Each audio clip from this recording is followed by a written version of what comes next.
Great. Thanks, Rick. That was awesome.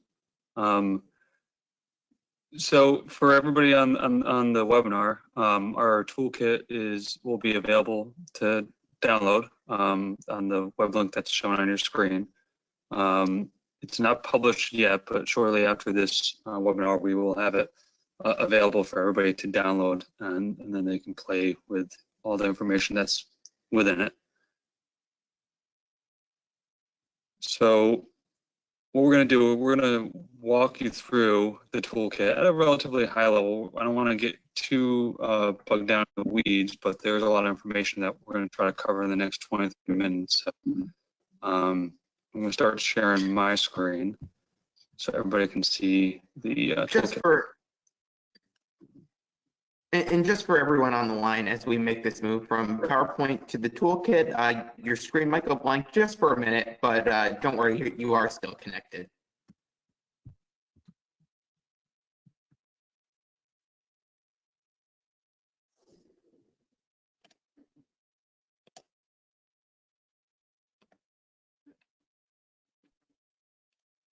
Okay, Jared, you see the Excel sheet? Yes, your sheet is up.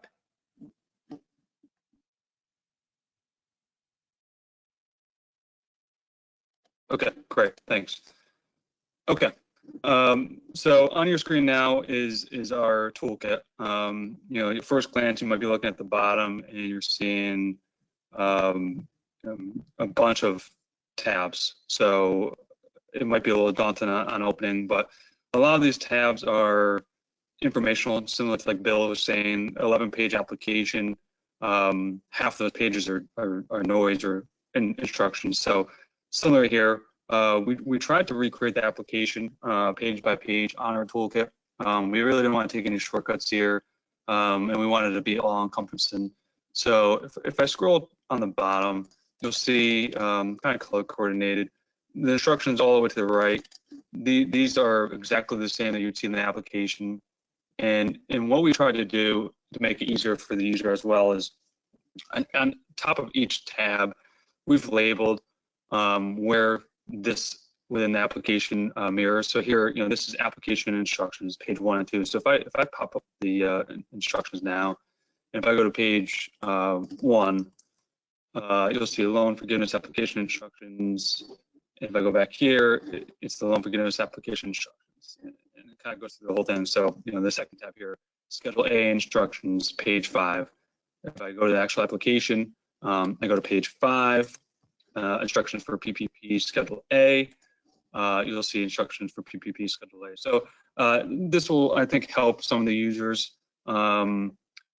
have everything centralized in one place. It also makes it easy. So if you want to have the application up on one screen, people will work on dual screens, or maybe you printed it out, you're able to follow along, because this is quite the beast here to fill out. And you know, before you get into it, you know, I think it's important for everybody to read the instructions. Just get you know, an understanding. You don't necessarily need to understand it all perfectly when you go through it the first time, but I think reading it through probably should only take about 5-10 minutes to read the instructions. And then if you start working with the toolkit, it'll give you a baseline of how to complete everything. And really, even though there's 20 tabs, majority of your calculation is related to payroll. Whether it's your FTE count or it's the actual compensation. And you know, hopefully through the next few weeks, payroll providers will have some of this information. You know, if you're using something like ADP or Paychex or Paylocity, you know, if they're not doing it now, it may be worth a phone call to your contact there and say, hey, what do you guys have to help us with this application? And you know, I'm sure if enough people call, if they don't have anything going now, you know, maybe they'll develop something, because you know, I think their assistance is going to be critical to making your life easier, because this is going to take some time. So with the calculator, what we try to do to make it simpler, because you're going to have to spend some time with it, is we have this first tab here, what we call the how to use calculator. And this really here is just trying to guide you what to start first. What order would you fill this calculator out on? Step 1 through 9. Before we get into the steps, I just want to show real quick the two tabs here, the PPP forgiveness calculation and the PPP Schedule A. Those are the two of the required documents, which we do have listed here. Required documents is the last tab, actually. PPP loan forgiveness and PPP Schedule A. Those are two of your required documents that you need to include with your application. A lot of the other tabs are just informational to help you with the calculation. I wanted to start with those two real quick just to show you. For the most part, every tab is going to have a note section or some guide saying, hey, this is what you need to fill out, this is what you need to input. Generally, the rule is if it's blue, that means there's a manual input. If it's gray/black, that means it's linked or there's a calculation there. So avoid touching the black or gray. Input the blue. So here up top, it's just informational. It's, hey, your business name, who's filling this out, what was your loan amount, your loan number, if you received any amount on the EDL, because that's a reduction later on, what type of frequency your pay is on, cover period, if you're going to do the alternative payroll cover period that was mentioned previously, and then also this is the if you received loans in excess of $2 million. But then in the actual calculation, the forgiveness amount calculation, you'll see as I scroll down, all this here is black-gray. It's all linked. It's all calculations. Same with PPP Schedule A. Every single, what is it, 13 lines? 13 lines. All our calculations, all are linked. So you shouldn't need to touch these two pages. Obviously, if you choose to not work with our worksheets, you're more than welcome to fill out. So like, let's say you want to just do cash compensation on your own on a separate spreadsheet. You can always override it here. We didn't make these cells restricted so you couldn't override it. And it would still do the calculation. We just want to call it out that if you're using our worksheets in here, this is where they're linked. So back to the steps. Step 1, you're really starting with payroll. That's the nuts and bolts here. So where you're going to start there is your Schedule A worksheet. So all you have to do is click here. It's going to bring you right to that PPP Schedule A worksheet. And again, same thing, blue, you update, black, gray, you leave alone. That's a calculation. So the first thing I think you're going to want to do, and unfortunately, this is a little bit more work. They create actual work with two things. One, the covered period, and then the alternative payroll covered period. And then the FTE method, whether it's formula or simple. You don't have to, but I think most of you on this call, if you're joining this call, you're probably you're probably a little bit more in tune with due diligence and making sure you're doing the best for your company. So you're probably going to want to run both methods, and I think this calculator helps you identify which one's best, at least for the formula and simplified. So up here, it's just a drop down. You're going to select formula or simple. So formula, as Rick went through before, it's just a calculation.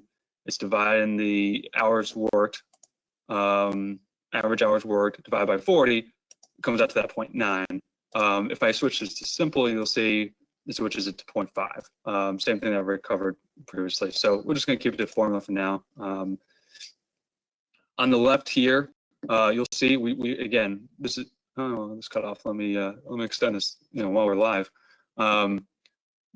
This is page 9. If I go to the application page 9, we really tried to make this look as close to the application as possible. So if I go to page 9, you'll see here, PPA schedule worksheet, table 1, employee name, identification, which is the last 4 digits, cash comp, average FTE, salary hour, wage reduction, and so forth and so on. So if you look here, and I go back to the Excel sheet, you'll see it's got the same wording, it's got the same box. It's box 1, box 2, box 3. It's got the similar shading down below. So we really made it so it's as user-friendly and comfortable for you, because if you're trying to move information from here to the application or vice versa, it should be really seamless. So on the blue, you would update the employee's name.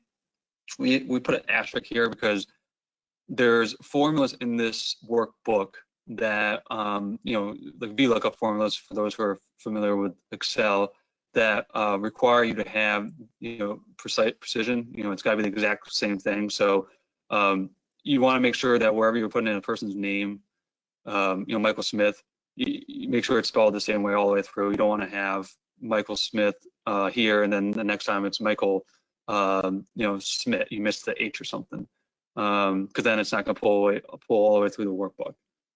You would update their employee ID, which is the last 4 digits of their SSN. You can see here, cash comp is black, FTE is black, and salary hourly wage is black. That means they're calculated from everywhere else. We kept the formulas here. It's all visible, all transparent, so it's easy for you to follow. So that's calculating things to the right here, K7 through N7. We try to show a separation between the two, because on the left here is per the application, on the right is kind of Bloom-Shapiro calculation. So this is where you'd fill out their compensation and their hours. So, for this instance, Michael Smith, this is the wages you got paid for salary. He got a bonus for $750. This is during the 8-week period, whether it's covered period or the alternative payroll cover period. Bonus, commission, tips, if not included in the wages, you do not duplicate here. Goes through your excess of $100,000 is grayed out, because as Rick mentioned before, there's table 1, table 2. Table 1 being employees who make less than 100,000. Table 2 who make greater than 100,000. So there should be no situation where they're in excess of 100,000 here. Employer portion only on these 3: the state and local payroll tax, the healthcare premiums, and the retirement benefits. That it's critical. I think most people at this point, that was a really highly FAQ when people were applying for this loan, with employee portions being included, but I think most people now know it's just employer portions. State and local payroll tax it's your unemployment. If you're in Massachusetts, it's your paid family leave act, that type of stuff there. And it goes the same whether you're 100,000 or not. You'll see if I scroll down a tad to the table 2, it's missing the salary hourly wage reduction. That's because, similar to what Rick was saying before, if they're making more than $100,000 at any pay period in 2019, they are not, the wage reduction is not applicable to them. So that's not even factored in. It doesn't even have a row. It's same here. Doesn't even have a row on the application. But you will see, my point here was, you will see that the excess of 100,000 is not grayed out here. It is a black text, so it's a calculation, as you can see here. So in these situations, both Deborah and Barbara, the 15,385, I think you're gonna get a little bit familiar with that. That's the annualized $100,000 over 8 weeks rate. So both these people, if you look to the right here, you can see Deborah, she made $27,769, so $12,384 is ineligible for forgiveness, so she's capped at 15,385. Hours worked, she worked 40 hours, Barbara worked 45, so they both count as one full-time equivalent. Same thing up here.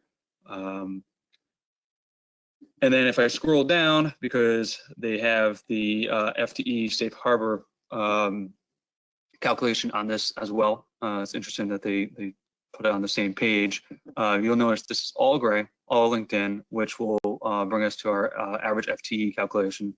But that's not our next step. Our next step will be to go to the wage reduction worksheet, because you got your wage reduction here, you fill in your payroll. So next step is to do the wage reduction if you have any wage reduction. If you know you have nobody that you reduce wages on, you can completely skip this step. There's no point of filling this out by employee. No reason to waste your time. So if you kept everybody above or same rate, or you didn't drop anybody below 25%, there's no need to do this, because this is only for people whose wages made less than 100,000 and also had wages reduced greater than 25%. I'm not going to go through every single step here. You will see there are some blues here. There's also a lot of gray/blacks.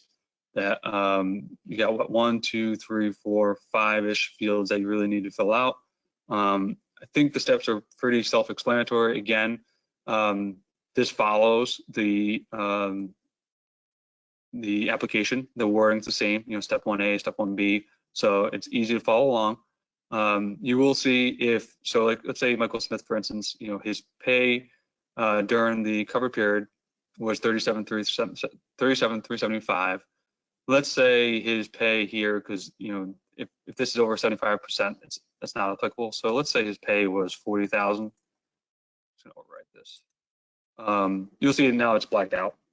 So this is not even applicable. There's no calculations going on.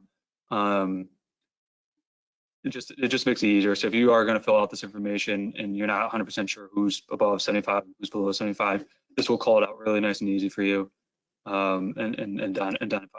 Again, I'm not going to go through every single step here because I think it's relatively self-explanatory. There's options to, as you know, Bill had mentioned, there are ways to plan for this. You know, whether it's bonuses or increasing people at 6:30 with the safe harbors. But at the end of the day, the way our calculation has it here, we had 3 people who were affected by this by the wage reduction. So that $1,300 eventually will move itself up to a forward schedule. So once you're done with your wage reduction, you would go through your owner's compensation, if applicable. Again, it might not be applicable. Here, it's important to call out, and you know, Rick mentioned this before, is you know, they're capped at the lower of, here's the plus sign and here's the note, you know, capped at the lower of 15,385, which is $100,000 annualized, or their 8-week equivalent compensation in 2019. So if you look at this example, you'll see during the 8-week period, they paid themselves, I don't know if you can see, it might be small on your screen, they paid themselves $16,850. However, you'll see only $14,000 is applicable to the calculation. And why is that? It's because the calculation is the lower of 14,000 or the 15,385 annualized. So, you know, what if I change this to be 19,000, for instance? This shows 15,385. Again, it's not the total of what they got paid, the 16,850, because it is capped at 15,385. Now, if I turn this down to, let's say, 13,000, now the 14,350 should be the sum of all these, which it is. So something to play with there. And as an owner, you have a little bit more control over that as well.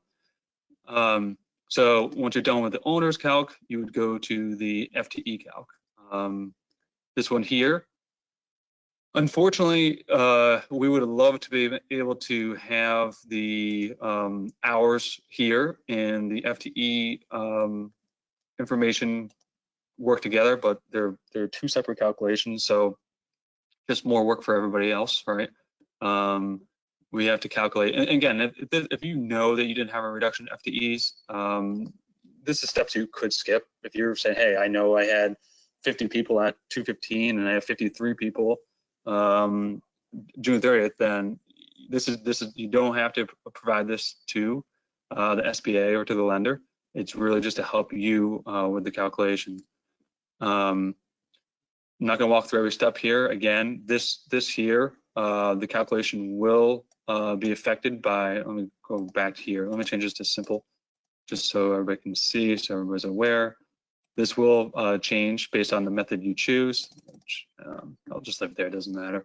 But this will take some time to put together. This is probably where outside of collecting all your payroll compensation, this might be your next biggest challenge, because you're really calculating the hours people are working during a multitude of periods. You know, you have hours paid from February 15th to June 30th, 2019, hours paid January 1st to February 29th, hours paid 2/15 through 4/26. So you got a lot of periods where you have to calculate, and that's kind of why I was saying, hopefully you can work with your payroll provider, and then they could have these calculations, you know, ready to run for you. All you have to do is process, and it'll be available. But no guarantee that will be available. So after the FTEs, fill out the required information on the calculator. So that's just the blue stuff here. You'd want to fill that out. You'd want to then, if you have any non-payroll costs, you'd go here. Again, these are worksheets, so you don't have to necessarily fill them out. If you want, you can just put the number here, or you can override it on the actual schedule. That's fine. These are just here to help you organize. So you have your mortgage interest here, you have your rent here, they all look the same, and utilities here, and we broke it down based on the categories that we're still trying to get some more information on, but really here for your convenience. And then once all that information is filled out, you will flow through. Schedule A is the first thing. So Schedule A is your payroll side of things. So you'll see that this 32,780 was your total from the worksheet for table 1. FTEs 3, which ties out to your 3 from this worksheet again. 1302, that's the wage reduction that we had here, which also ties back to here. Now this is table 2, which should tie to table 2, which it does. You have 2 FTEs, 2 FTEs. This is your insurances and your retirement plans, which will tie to your worksheet over here. So the combination of these, so 2,500, 2,500, and 2,500, which that's there. We had owner's compensation, which we went through. So you have a total payroll cost of 85,400. And then this here is the calculations you did on the FTE calculator. I'm not going to go back there again, just high level. So this says here, we had 5. Our FTE reduction quotient was 100, so we're good. We're not going to get a penalty for reducing our FTEs. So then this information will then carry forward to your front page, which is ultimately the final schedule. So your payroll cost of 85.4 should be familiar with that. That's that line 10 here. The mortgage, rent, and utility payments are there. The wage reduction, the 1,300, you add those all up. There's no penalty on this FTE reduction quotient. So now you have the 3 levels. This is, so you have the total of the all of your costs that you put together, your PP loan total, and then that 75% requirement that Rick had mentioned previously. It's whatever the lesser of these ones here. So so let's say your mortgage interest was 50,000, for instance. I'm just going to override that. You'll see now, before I bring this back, your forgiveness amount was 97,000. It was taking the modified total. If I change that to 50,000, because you're capped at that 75% of payroll, which is 113, so your forgiveness is 113. It's not 142 anymore, or it's not this modified total. It's that. Let's say my payroll goes to 185, for instance. It's not going to be the 196. It's not going to be the 246 because your loan amount was 150, so it's capped. So whatever the lowest of these 3, that will be your loan amount. So I know I kind of flew through everything here. There's a lot of information, but I think it's one of those things where you download the toolkit, you start playing around with it, you read the instructions, you fill out, you go by the steps here, really you plan ahead of time with payroll information, having all your employees, hours that they worked. I think will really help you through this process